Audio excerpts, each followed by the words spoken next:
Nagsalita na ang isang balikbayan mula sa Canada na nahulihan noon ng kilo-kilong shabu sa maletang nakapangalan sa kanya. Kinumpirma ng mga pulis na biktima lang siya ng isang talamak na modus sa isang airport sa Canada. Hello mga karikrod, grabe ang balitang ito. Isang balikbayan mula sa Canada, nahulihan ng kilo-kilong shabu sa NAIA. Pero ang totoo, biktima lang pala siya ng isang talamak na modus na tinatawag na luggage tag switching. Alamin natin kung paano ito nangyari para hindi kayo o ang mga mahal nyo sa buhay mabiktima pag-uwi ng Pilipinas. Let's watch this. Nagsalita na ang isang balikbayan mula sa Canada na nahulihan noon ng kilo-kilong shabu sa maletang nakapangalan sa kanya. Kinumpirma ng mga pulis na biktima lang siya ng isang talamak na modus sa isang airport sa Canada. Nasa frontline ng balitang yan si Gio Robles.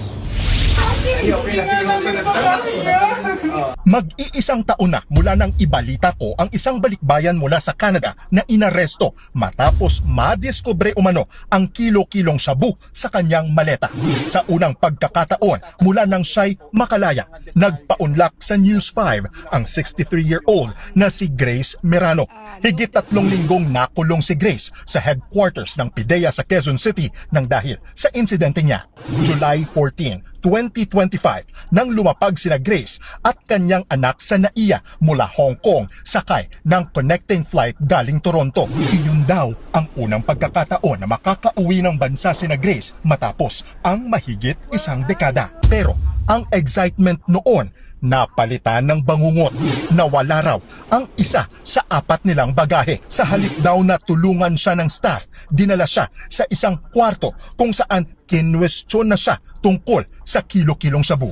Believe it or not, my first time to see, she said, "Mom, I think that's what they call shabu." I said, "Oh, really?" You know what? From my perspective, it looks like bahaw na kanin. Grabe si Mami Grace, hindi niya talaga alam kung ano yung shabu. Akala pa niya mukhang bahaw na kanin. Pero tingnan nyo, nung mawala ang isa sa 4 niyang bagahe, imbis na tulungan siya, dinala siya sa isang kwarto dahil may ibang bagahe na nakapangalan sa kanya na naglalaman ng droga. Lesson number 1 natin dito, maging mapagmatsyag sa inyong mga bagahe mula sa pinanggalingang airport hanggang sa paglapag sa Pilipinas.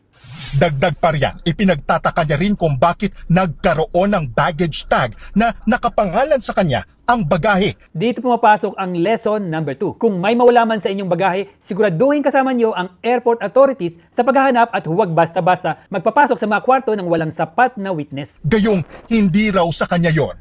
The arresting officer asked me 3 times, "Bag nyo to, di ba?"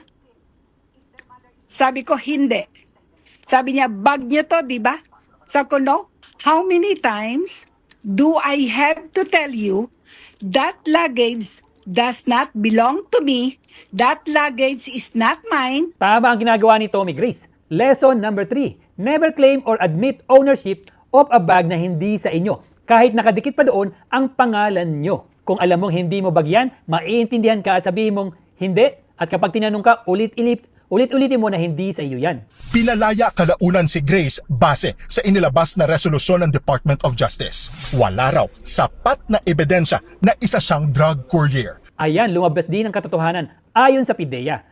Lesson number 4. Ang sindikato may kasabwat ng mga baggage handlers sa ibang bansa. Ang ginagawa nila, tinatanggal nila ang luggage tag ng isang ordinaryong pasahero at ililipat ito sa baggage na may droga. Kaya kahit malinis ang intensyon mo, pwede ka mapahamak dahil sa tag switching na ito. Pero ang malinaw daw sa ngayon, ayon sa PIDEA. Lumalabas nga po na there was switching of luggage na nangyari.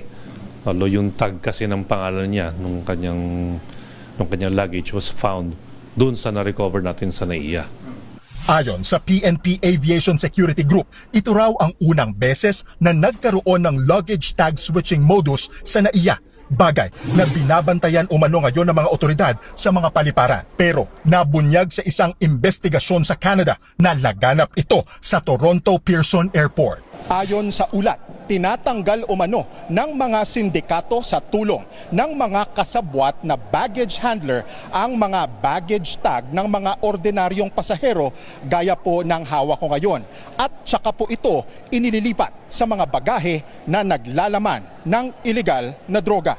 Sabi nga ng PNP Advice Group, ito ang kauna-unang kaso sa NAIA. Pero talamak na pala ito sa Toronto Pearson Airport sa Canada. Lesson number 5. Bago umalis ng counter o kapag kinuha ang bagahe, i-double check agad ang resibo ng baggage tag kung nagtutugma ba ang serial numbers nito sa nakadikit sa bag mo. Nakabalik na sa Canada si Grace, pero hanggang ngayon may trauma pa rin siya sa nangyari. Para raw hindi mabiktima ng ganitong modus, payo naman ng mga otoridad.